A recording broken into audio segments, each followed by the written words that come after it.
하나님께서 우리에게 주신 말씀을 같이 보겠습니다. 누가복음 1장 26절부터 38절까지 말씀을 같이 보도록 하겠습니다. 신약성경 누가복음 1장 26절부터 38절까지의 말씀을 같이 보도록 하겠습니다.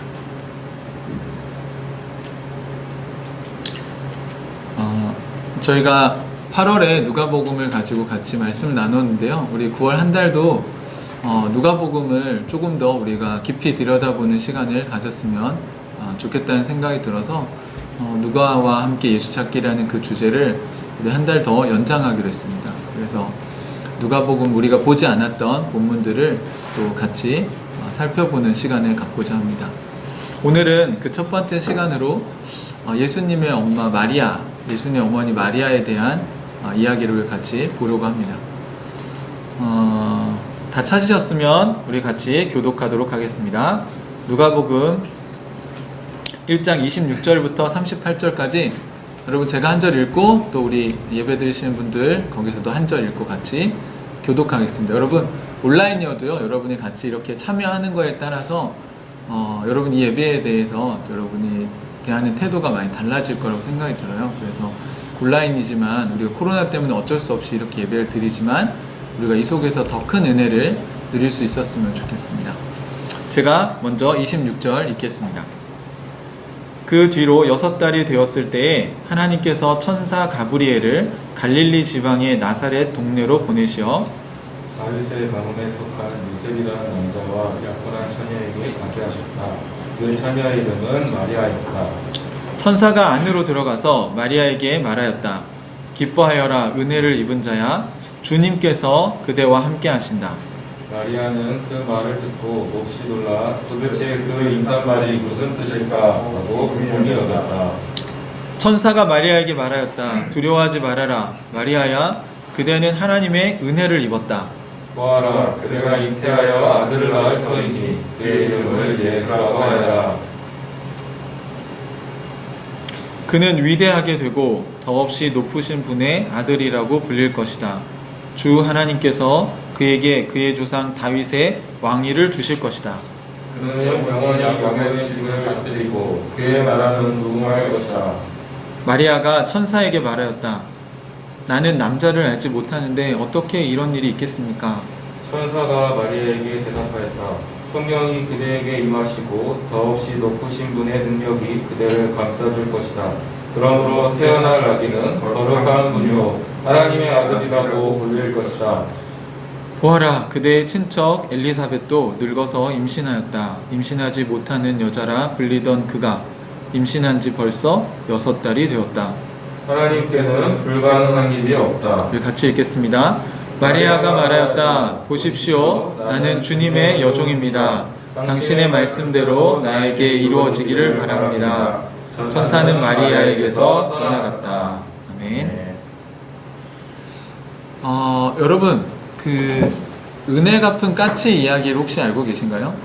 네, 아주 너무 어렸을 때 들어서 좀 기억이 가물가물하실 텐데, 어떤 한 이제 선비 나그네가 그 구렁이에게 죽으려고 하는 까치를 살려주죠. 까치 새끼들을 살려줘서 나중에 그 구렁이의 뭐 남편이 죽어서 아내 또는 뭐 구렁이의 뭐 동생이 죽어서 형 뭐 이런 식으로 해서 다른 구렁이가 이제 이 나그네를 이제 죽이려고 하는데 뭐 정 살고 싶으면 이 절에 종을 3번 울리면 살게 해주겠다고 이렇게 얘기를 했는데 그 밤에 종소리가 3번 울려서 이 사람이 살게 됩니다. 근데 나중에 이제 아침이 돼서 가보니까 그 까치가 그 종을 이제 3번 울렸던 것이죠. 그리고 거기에 이제 머리가 깨져서 죽어 있는 것을 보게 됩니다. 우리 그 동화나 이 전래 이야기들에 보면 이렇게 은혜 갚은 무슨 동물에 대한 얘기가 많더라고요. 제가 조사해 보니까. 은혜 갚은 까치만 있는 게 아니라 은혜 갚은 두꺼비도 있고요. 은혜 갚은 호랑이도 있고요. 그래서 왜 이렇게 은혜를 갚는다는 게 중요한 것인가라는 생각을 해보게 되었습니다. 그리고 나서 생각을 해보니까 우리말에 이런 표현이 있더라고요. 은혜를 알지 못하는 사람은 뭐만도 못하다고 얘기를 하죠. 네. 그런 아마 짐승들의 이야기들을 통해서 짐승들도 은혜를 갚는데, 은혜를 아는데 사람이 어떻게 은혜를 모를 수 있겠냐 이렇게 얘기하는데, 제가 보면 사람이 유일하게 그런 은혜를 갚지 않는 동물이 될 수 있지 않을까 이런 생각이 들기도 합니다. 어쨌든 여러분이 살아오면서 혹시 어떤 사람에게 은혜를 이렇게 받은 적이 있으신가요? 은혜를 입어본 적 있으십니까? 인생을 살다 보면 그런 은혜를 입는 일들이 있는 것 같아요. 저에게도 정말 힘든 상황에서 저를 도와주신 분들, 또는 제가 정말 어려운 상황에 있을 때 저에게 은혜를 베풀어 주신 많은 사람들이 생각이 났습니다. 제가 가장 힘든 시기에 사실 제가 미국에서 한 2달 정도 시간을 보낼 수 있게 은혜를 베풀어 준 그 후배 목사의 도움은 저에게 굉장히 큰 위로와 격려가 되었습니다. 아마 인생에서 아주 정말 가장 어두운 저의 시기가 아니었을까 싶은데요. 그때 그 목사 후배가 저에게 베풀어 준 그 사랑은 저에게 되게 큰 은혜가 되었습니다. 그리고 저도 기회만 된다면 사실 그 은혜를 갚고 싶습니다.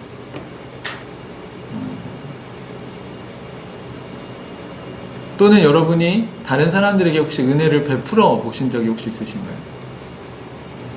만약 여러분이 은혜를 베풀어 본 적이 있다면 그 사람이 여러분의 은혜를 받고 나서 아마 여러분의 은혜를 원수로 갚는다거나 아니면 더 뭐 나몰라라 한다거나 그러면 별로 기분이 썩 좋지는 않으실 것 같아요. 그렇죠. 우리나라 말에 은혜를 원수로 갚는다는 말이 있는데, 은혜를 그냥 갚지는 못할 망정 오히려 그걸 원수로 갚는다는 것은 참 슬픈 일입니다. 오늘 성경에 사실은 은혜를 입은 자라는 표현이 2번이나 등장해요. 그래서 은혜를 입었다는 게 뭘까? 우리는 자꾸 성경을 볼 때 우리가 일상에서 쓰는 용어들과 그리고 성경에 나오는 용어들을 이렇게 자꾸 너무 이렇게 영적으로만 해석하려고 하는 경향이 있는데, 제가 여러분 성경 읽을 때 그렇게 하지 않으셨으면 좋겠다고 말씀을 드렸죠. 성경에 은혜를 입었다라는 표현은 우리가 은혜를 어떤 사람이 베풀었을 때 그 은혜를 경험한 것과 같은 것이죠. 그러니까 여러분들도 은혜를 입은 적이 있으시죠? 다른 사람들에게. 그걸 제가 아까 생각해 보라고 말씀드렸습니다. 여러분, 그 은혜를 기억하는 거 되게 중요해요. 원래 사람들은 자기가 받은 건 당연하다고 생각하고요, 자기가 베푼 거는 되게 잘 기억하거든요. 내가 베푼 걸 갚나 안 갚나 봐야겠다. 근데 여러분, 진짜 중요한 건 여러분을 사랑해 준 사람들은 여러분에게 은혜를 베풀어 준 사람들 아닙니까? 여러분에게 은혜를 베풀어 준 사람들에 대해서 여러분이 감사를 표현한다면 그 관계는 아마 훨씬 더 깊고 훨씬 아름답게 발전해 갈 수 있을 거라고 저는 생각합니다. 오늘 마리아에게 천사가 나타나서 이렇게 얘기를 했어요. 여러분 성경을 다시 한번 보시면 28절을 우리 같이 한번 읽어볼까요? 네, 28절 천사가 마리아에게 뭐라고 얘기했는지 한번 봅시다. 시작. 천사가 안으로 들어가서 마리아에게 말하였다. 기뻐하여라, 은혜를 입은 자야, 주님께서 그대와 함께 하신다. 기뻐하여라, 은혜를 입은 자야, 주님께서 그대와 함께 하신다. 이렇게 얘기하니까 마리아가 그 말을 듣고 몹시 놀라 도대체 그 인사말이 무슨 뜻일까 하고 궁금히 여겼다라는 표현이 나옵니다. 그리고 마리아에게 천사가 나타나니까 천사 때문에 마리아가 놀란 게 아니고요, 여기서 성경에 보면 뭐 때문에 놀랐다고 나오죠? 그 인사말이 무슨 뜻인지 왜 그렇게 얘기하는 걸까? 라는 궁금함이 생겼다는 것이에요. 마리아는 하나님을 잘 믿는 사람이었습니다. 그리고 그 하나님에 대해서 신실하게 그 삶을 지켜가던 사람이었어요. 그런데 오히려 여기 보면 기뻐하여라 은혜를 입은 자야. 그러니까 은혜를 입은 자라는 표현과 그다음 주님께서 그대와 함께 하신다. 그러니까 마리아와 함께 하신다는 이야기를 한 것이죠. 근데 우리에게는 이 말이 좀 익숙한 표현이에요. 주님께서 너희와 함께 하신다. 이런 말들을 우리 흔하게 쓰고 있기 때문에 주님이 너와 함께 하신다. 이런 게 그렇게 크게 와닿지 않을 수도 있습니다. 하지만 마리아가 결혼을 아직 하지 않은 처녀라고 이렇게 표현되었는데요. 이제 배경주석이나 이런 책들을 보면 아마 14살, 15살 정도의 이제 소녀였을 가능성이 높다고 이야기를 합니다. 그러니까 나이가 그렇게 많지 않죠. 게다가 여자고요. 그 당시에 여자들은 사람으로 사실 취급을 잘 안 했단 말이죠. 그러니까 아주 신분상으로 보면 아주 낮은 대상이라고 얘기할 수 있습니다. 이스라엘은 인사를 할 때요, 상대방의 신분 또는 상대방의 위치에 따라서 인사말이 달라져요. 그러니까 우리가 어떤 사람에게 인사를 할 때 우리가 존경하는 분이면 우리가 존경하는 마음으로 인사를 하죠. 안녕하십니까?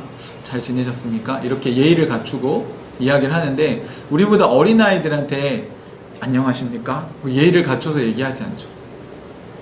네, 안녕 이렇게 하거나 잘 지냈어? 이렇게 우리가 일단 우리나라 말은 존댓말과 반말이 일단 구분이 되는데 외국은 존댓말 반말의 구분이 없거든요. 그러니까 결국은 어떤 표현을 쓰느냐가 상대방에 대한 존중의 의미가 되는 것입니다.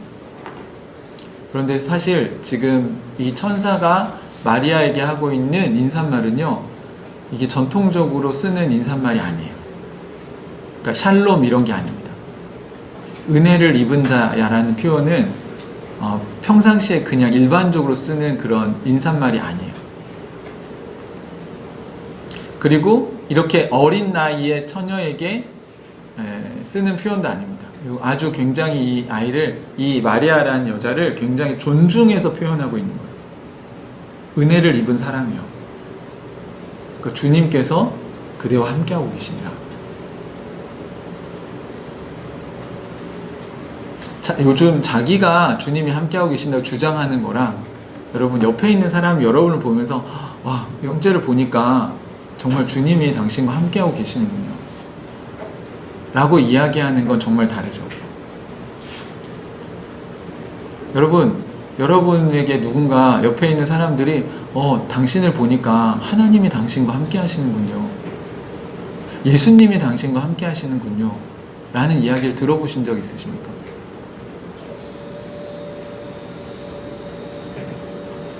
여러분, 은혜를 입었다는 것은 하나님의 은혜를 경험했다는 것입니다. 하나님의 은혜를 경험한 사람들은 주님과 함께하는 삶을 살죠. 우리가 왜 예수님을 주님으로 영접기도 하고 우리가 예수님을 왜 주인으로 모시고 살아가려고 합니까? 그것은 먼저 그분이 우리에게 베푸신 은혜를 깨달았기 때문에 그렇습니다. 독생자를 우리를 위해서 주셨다라는 게 뭔지 사실 부모들은 저는 그 말씀을 정확하게 이해할 수 있다고 생각이 들어요. 여러분, 자식을 누군가를 위해서 희생시킬 수 있으세요? 자식을 죽이고 누군가를 살릴 수 있어요? 우리 영화 형제는 애가 셋이니까 셋 중에 하나 정도는 그냥 죽여도 되나요? 독생자 없이? 셋 중에 누굴? 오두막이라는 소설에 그 얘기가 나오죠? 하나님이 너가 심판자냐 이렇게 얘기하시면서 네 자식 중에 그러면 누구를 희생시킬 수 있겠냐 결정해봐라. 여러분, 이건 부모에게 이 질문은 굉장히 잔인한 질문입니다. 아니, 자녀들 중에 누구를 우리가 희생시킬 수 있어요? 그런데 하나님은 그 일을 하셨단 말이죠. 앞으로 하실 게 아니고 2000년 전에 독생자 예수 그리스도를 십자가에 달려 죽게 하셨단 말이에요. 하나밖에 없는 자식을 희생시켜서 우리를 구원하셨다는 거예요. 이게 은혜 아닙니까? 그러니까 이 은혜를 우리가 입은 자들이잖아요. 여러분이 하나님을 처음 믿게 됐을 때 그 첫사랑을 기억해 보십시오. 여러분은 어떻게 예수님을 믿게 됐습니까? 여러분은 어떤 은혜를 입었기 때문에 예수님을 믿고 따라가게 된 것입니다. 여러분, 그 은혜를 기억하십시오. 오늘날 한국 교회가 망가진 이유는 그걸 잊어버린 것 같아요. 자신들이 왜 그리스도인이 되었는지를 잃어버린 것 같습니다. 그리고 이제는 너무 의무감과 형식적으로 신앙생활을 하고 있습니다. 마치 사랑해서 결혼한 부부가 매너리즘에 빠져서 그냥 일상을 살다 보니 서로 사랑하는 마음을 잃어버린 거예요. 우리가 왜 같이 살고 있지를 잃어버린 겁니다. 그냥 자식 낳았으니까, 그냥 부부니까 이렇게 살아간다면 그 부부의 삶이 얼마나 비참할까라는 생각이 듭니다. 여러분, 우리 죽지 못해서 살아가는 인생 아니지 않습니까? 사랑하는 형제자매 여러분, 오늘 우리가 예배를 왜 드리는 거죠? 우리가 하나님을 왜 사랑하게 되었습니까? 우리가 기도를 왜 하는 것이죠? 우리가 성경을 왜 읽을까요?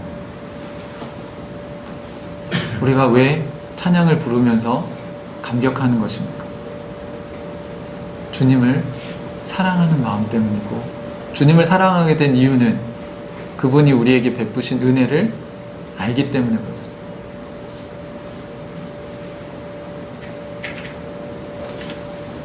저는 절대로 누구를 살리려고 은유를 희생할 수 없습니다.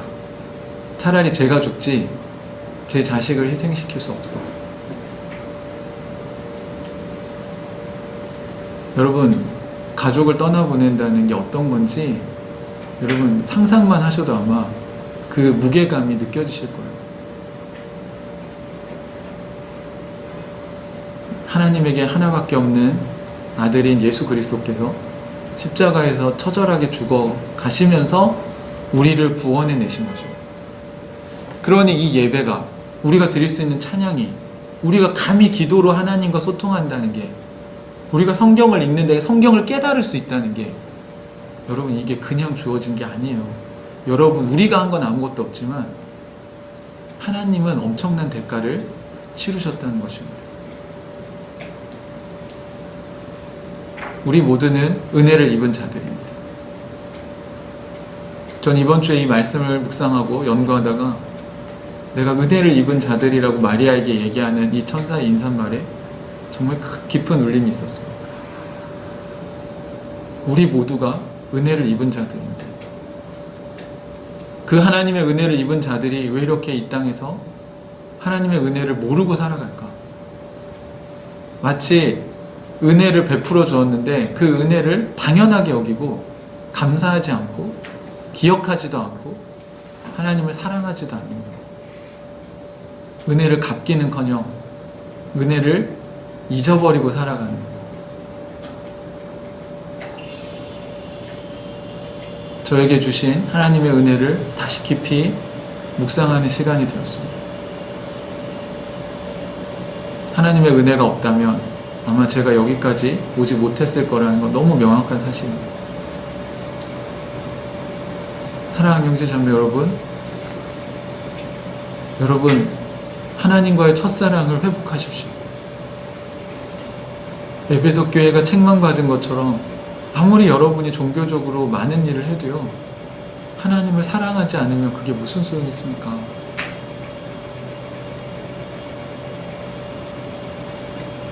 여러분, 첫사랑을 다시 기억하시고 주님을 처음 사랑했던 그 마음을 회복하십시오. 우리 모두가 주님께 은혜를 입은 자라는 사실을 기억하셨으면 좋겠습니다. 그 은혜를 생각할 때 우리에게 기쁨이 찾아오는 것입니다. 우리 안에 그 기쁨이 사라진 것은 하나님의 은혜를 잃어버렸기 때문입니다.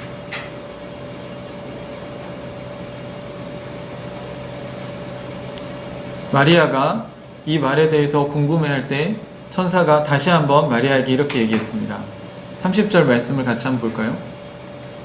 천사가 마리아에게 뭐라고 얘기했습니까? 두려워하지 말아라 마리아야, 그대는 하나님의 은혜를 입었다. 하나님의 은혜를 입었다고 얘기하면서 그 다음 이야기를 우리가 잘 알고 있는 이야기죠. 천사가 보아라, 그대가 잉태하여 아들을 낳을 테니 그의 이름을 예수라고 하여라. 그는 위대하게 되고 더없이 높으신 분의 아들이라 불릴 것이다. 주 하나님께서 그에게 그의 조상 다윗의 왕위를 주실 것이다. 이렇게 잉태해서 아들을 낳을 건데 그 이름을 예수라고 하여라. 그 얘기를 합니다. 사실 누가복음 1장의 앞에 부분에는 사가랴가 성전에 들어갔을 때 그 아이가 없던 그 부부의 사가랴와 엘리사벳에게 하나님께서 요한을 낳게 될 거에 대해서 얘기를 하시면서 이름을 요한이라고 얘기하라고 하고 그 아이가 어떤 일을 하게 될 것인지 이야기를 했는데 그것과 겹쳐서 오늘 본문에서는 마리아에게 그 얘기를 하고 있습니다. 그런데 문제는 뭐냐면 마리아가 아직 결혼을 안 했다는 거예요. 그러니까 약혼을 했을 뿐이지 아직 결혼식을 올리지 않았습니다.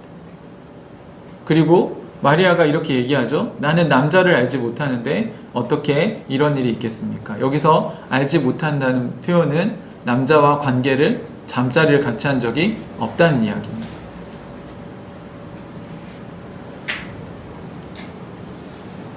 그런 상황에서 어떻게 이런 일이 임신하고 출산하는 일이 가능한가 하는 거예요.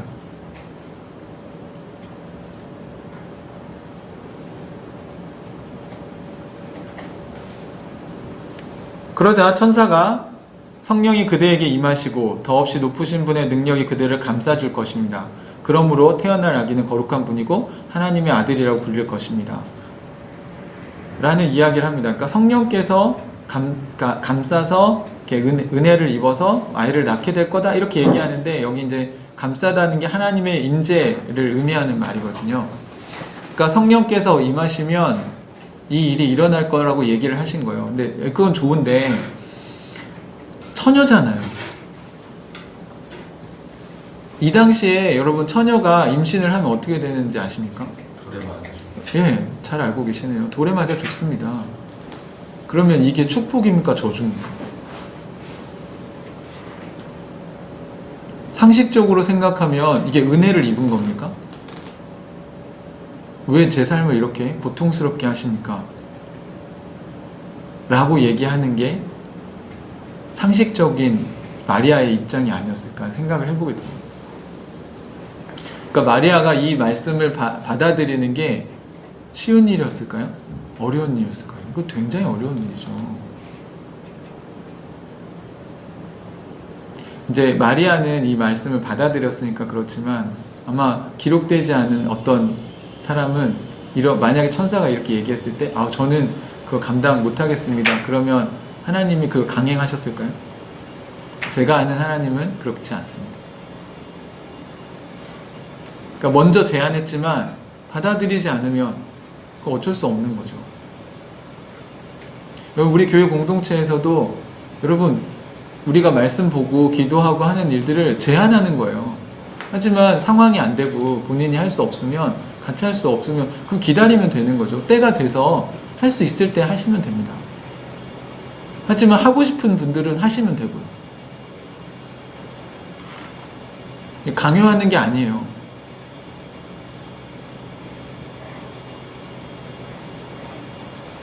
오늘도 하나님의 말씀이죠. 천사잖아요. 그럼 강행해도 되잖아요. 그렇게 하시지 않는다는 거죠. 마리아에게 이 얘기를 했습니다. 그러면 마리아에게는 이 상황에서 내가 이 말씀에 순종을 할 것인가 말 것인가에 대한 선택권이 있어요.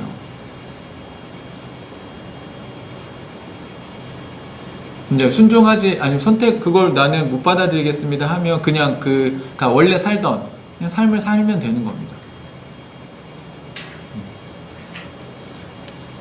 그런데 오늘 천사가 한 메시지를 듣고 나는 하나님 말씀대로 살아야겠습니다 라고 결정을 했다면 그 말씀의 어떤 결과들을 경험하게 되겠죠. 사랑하는 형제자매 여러분, 여러분이 아침에 말씀 묵상을 하시고 큐티하시고 기도하실 때 하나님의 말씀을 여러분의 삶에 적용하는 것은 굉장히 중요한 일입니다. 여러분이 하나님의 말씀에 어떠한 태도로 받아들이느냐에 따라서 하나님의 역사가 일어날 수도 있고요, 일어나지 않을 수도 있어요. 내가 하나님의 말씀을 받아들이지 않았는데 하나님이 막 강권적으로 역사하셔라. 그럴 순 없죠. 여러분이 하나님의 말씀을 순종하기로 할 때 하나님도 그 말씀을 주셨으니까 책임을 지시는 거죠. 오늘 마리아에게도 마리아의 상황에 굉장히 받아들이기 어려운 메시지를 주셨지만 마리아가 이 메시지에 어떻게 반응했습니까? 38절을 같이 보시겠어요? 같이 한번 읽어봅시다. 시작. 마리아가 말하였다. 보십시오. 나는 주님의 여종입니다. 당신의 말씀대로 나에게 이루어지기를 바랍니다. 하고 천사는 마리아에게서 떠나갔습니다. 그러니까 천사가 왔어요. 같이 얘기했어요. 1대1로 만나서 같이 이야기했습니다. 이야기했더니 그걸 받아들였어요. 마리아가. 왜? 나는 하나님을 주님으로 모시는 사람이니까.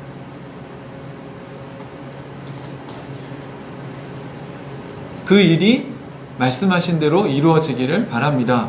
하고 그걸 받아들였습니다. 사랑하는 형제자매 여러분, 우리가 하나님 나라 백성이 되는 한 가지 조건이 있어요. 여러분, 그게 뭐죠? 예수님을 주님으로 모셔드리는 겁니다. 하나님 나라의 백성이 되려면 하나님이 왕이라는 걸 인정할 때 하나님 나라 백성이 되는 거예요. 우리가 그분을 주군으로 모신다는 충성을 맹세할 때 그 나라에 소속되는 것입니다. 하나님 나라는 그런 사람들이 모인 곳이죠. 그런데 하나님을 왕이라고 모시고 들어와서 하나님의 뜻과 다른 이야기들을 하면 그 하나님 나라가 될 수가 없죠. 하나님 나라 백성인데 하나님이 말씀하시면 나는 하나님 말씀대로 안 할 건데요. 난 내가 하고 싶은 대로 할 건데요. 그러면 왜 하나님을 주군으로 모셨는지를 우리가 다시 한번 생각해 봐야 됩니다. 여러분, 장수가요, 전쟁할 때 주군이 공격해라, 너는 방어해라, 이렇게 하면 난 싫은데요, 나는 방어할 건데, 이렇게 합니까?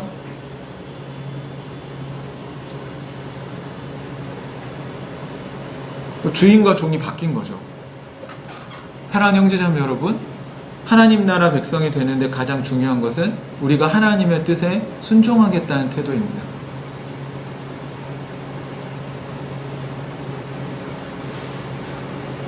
성경에는 그런 사람들의 이야기들이 많이 기록이 되어 있죠. 사실 마리아가 받아들이기 굉장히 어려운 상황이었지만 마리아가 이 말씀을 받아들였을 때 여러분 그 열매를 한번 생각해 보시죠. 마리아가 이걸 받아들여서 굉장히 어려움을 겪습니다. 그렇죠? 쉬운 일이 아니잖아요. 그리고 그 다음 성경 본문에 보면 하나님께서 천사에게 엘리사벳 이야기를 꺼내셨어요. 그래서 마리아에게 이게 힘든, 믿음이 굉장히 필요한 일임을 아셨기 때문에 엘리사벳을 통해서 마리아가 임신하는 게 어떤 건지를 실제로 보고 경험하게 하셨고요. 그리고 엘리사벳을 마리아가 찾아가죠. 마리아가 이 여자의 몸으로 엘리사벳의 집까지 가는 일이 쉬운 일이 아니었어요. 하지만 엘리사벳에 대한 이야기를 들었기 때문에 임신한 지 6달이 되었다. 그 얘기를 왜 해준 거냐면 하나님이 일하심에 대해서 확인할 수 있게 도와준 거예요. 그러니까 마리아에게는 엘리사벳이란 공동체가 있었던 것입니다. 마리아는 엘리사벳을 찾아갔고 실제로 엘리사벳이 임신이 불가능한 사람이었는데 임신을 한 것을 보게 되죠. 거기서 끝나는 게 아니라 엘리사벳이 마리아에게 이렇게 얘기합니다. 내 주님의 어머니께서 내게 오시다니 이것이 어찌 된 일입니까? 그대의 인사말이 내 귀에 들어왔을 때 내 태중의 아이가 기뻐서 뛰놀았습니다. 주님께서 하신 말씀이 이루어질 줄 믿은 여자는 행복합니다. 엘리사벳을 찾아갔을 때 엘리사벳 안에도 성령이 충만하였고 엘리사벳도 요한을 임신한 것을 경험하였기 때문에 마리아가 왔을 때 마리아에게 그 축복의 이야기들을 해줍니다. 여러분, 우리는 교회는 그리스도의 몸이잖아요. 그리스도가 머리시기 때문에 그 몸은 같은 뜻을 들을 수밖에 없습니다. 예수도 한 분이시고 성령도 한 분이시고 하나님도 한 분이신데 왜 그 몸된 지체들은 다른 이야기를 할 수 있겠습니까? 하나님과 소통을 하면 하나님은 똑같은 이야기를 우리에게 하시죠. 사랑하는 형제자매 여러분, 엘리사벳이 그걸 경험한 거예요. 그리고 마리아가 왔을 때 엘리사벳이 마리아에게 자신이 들은 하나님의 말씀을 전해준 것입니다. 마리아가 천사에게 들은 말과 엘리사벳에게 들은 말이 일치하잖아요. 그리고 마리아가 앞으로 감당해야 될 그 일이 너무 사실 쉽지 않은 일이기 때문에 그를 격려해주고 축복해주는 말을 하고 있습니다.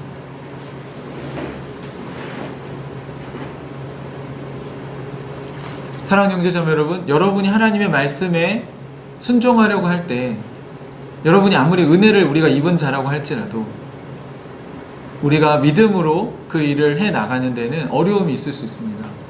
요즘 하나님께서 여러분에게 말씀하시는 게 무엇입니까? 만약 여러분 안에 성령이 계시다면 아마 여러분 마음속 깊이 그분의 음성을 들어보십시오. 여러분이 그분의 음성을 들으려고만 한다면 성령께서 지금 여러분에게 말씀하실 것입니다. 성령께서 여러분에게 말씀하시는 게 무엇입니까? 그것에 왜 여러분 순종하기 어려우신 것입니까?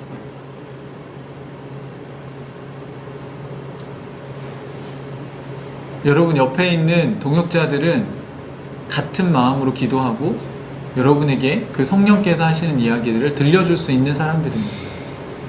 여러분 교회는요, 하나님과 소통하는 사람들의 모임입니다. 하나님과 소통이 안 되면 우리가 그냥 친목단체죠. 여러분 예수 그리스도가 머리가 아니면 그 몸은 죽은 거예요. 그거는 교회 밖과 교회 안이 별로 다를 게 없는 겁니다.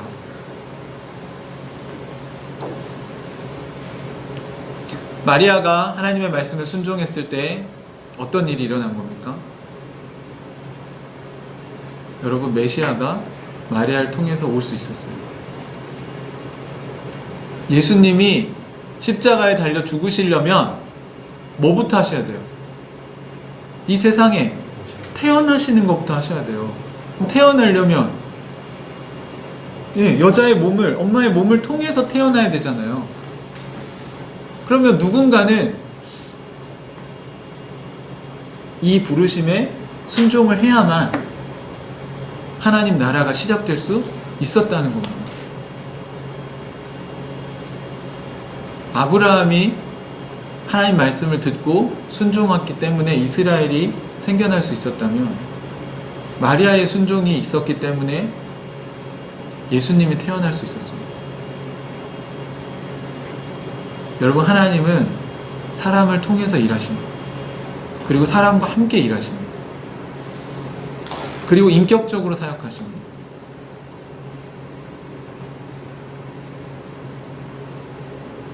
우리가 하나님의 말씀에 순종하면 우리는 하나님이 일하심을 경험하게 될 것입니다.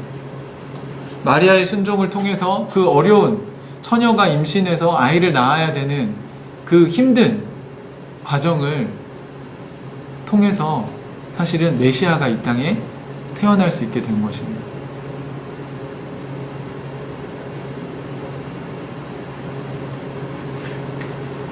이게 얼마나, 그 10달 동안 임신을 숨긴다는 게 얼마나 힘들었을까요? 여러분 아시는 것처럼 또 결혼했을 때 요셉이 그걸 알고 조용히 끊으려고 했잖아요. 근데 하나님이 또 요셉에게 얘기하셔서 이 문제를 잘 해결하게 하셨잖아요. 요셉과 마리아의 순종을 통해서 사실 예수님이 이 땅에 태어날 수 있었습니다. 사랑하는 형제자매 여러분, 여러분의 순종을 통해서 여러분의 이웃들이 예수 그리스도를 볼 수 있는 것입니다. 여러분을 통해서 지금 메시아가 여러분의 주변에 아직 찾는 이들에게 전달될 수 있는 것이죠. 우리가 예수님인 척하고 다닌다고 해서 예수님이 되는 게 아닙니다. 그게 예수님이 드러나는 것도 아니에요. 그냥 하나님이 우리에게 주신 말씀에 우리가 순종할 때 거기에 메시아가 태어나는 것입니다. 여러분은 예수님을 태어나게 할 수 있는, 예수님이 이 땅에 나타나게 할 수 있는 통로로 은혜를 입은 자들이라는 것입니다. 그러려면 여러분 사회적인 또는 여러분 주변 사람들이 이해하지 못하는 그런 좁은 길을 가야 할 수 있습니다. 그 인간적으로 가는 게 아니고 하나님의 말씀 때문에 그렇게 가는 거예요. 요즘 여러분의 삶을 이끌고 가고 있는 하나님의 말씀은 무엇입니까?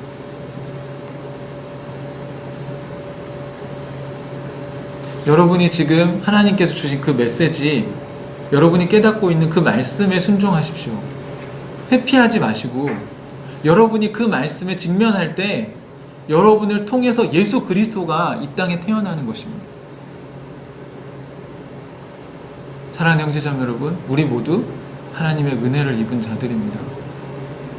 우리가 예수님의 그 피값으로 구원을 얻었다면 하나님 그 은혜에 대해서 여러분 감사해야 되지 않을까요? 여러분 우리 그 은혜를 원수로 갚으실 겁니까? 아니면 그 은혜를 잊어버리고 그냥 내 마음대로 사실 거예요? 짐승 같은 삶을 살 것인지 아니면 사람다운 삶을 살 것인지 기본적인 도리라는 게 있고요. 기본적인 예의라는 게 있습니다.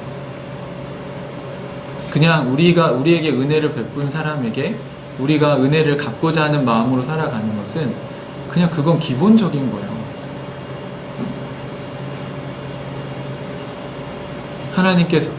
하나님께서 하나밖에 없는 자식을 우리를 위해 주셨는데 우리는 그것을 잊고 살아가는 것 같습니다.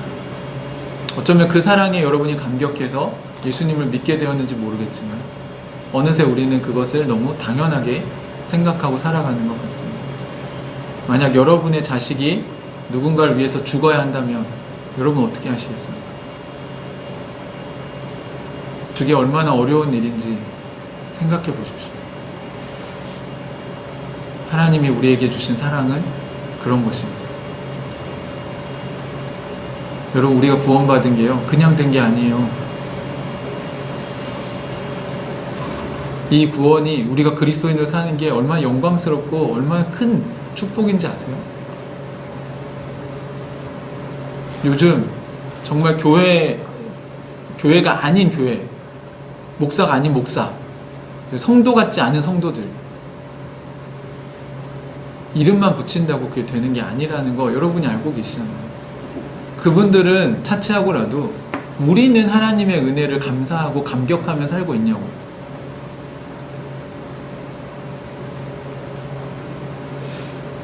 여러분 우리는 하나님께 감사한 마음으로 매 하루하루 살아가고 있습니다. 사랑하는 형제자매 여러분, 우리 모두가 은혜를 입은 자들입니다.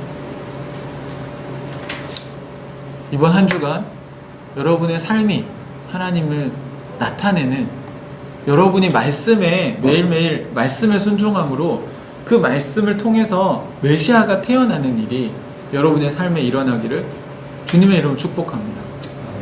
우리가 하늘 가족 식구들이 정말 하나님의 백성으로서 하나님이 드러나는 그런 삶을 살게 되기를 축복합니다. 그래서 여러분 옆에 있는 사람들이 여러분을 보면서 야 어떻게 그렇게 살 수 있니? 예수님이 너와 함께 하시는구나. 주님이 너와 함께 하시는구나. 우리 이런 이야기들을 좀 들으면서 사는 그런 정말 거룩한 성도들이 되시기를 주님의 이름으로 축복합니다. 우리 같이 기도하겠습니다.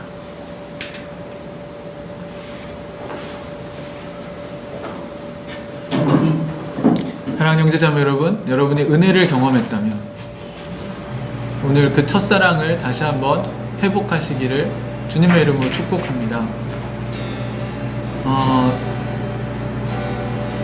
여러분 그 시 있잖아요. 연탄재 함부로 차지 마라. 너는 한 번이라도 뜨거웠던 적이 있는가?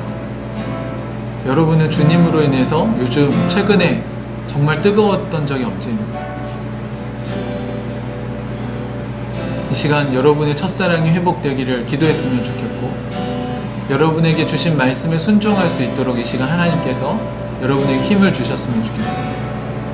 그래서 여러분을 통해서 이 땅에 메시아가 드러나는 그런 삶이 되기를 예수님의 이름으로 축복합니다. 우리 같이 이 시간에 기도하는 시간 갖겠습니다. 우리 같이 기도합시다.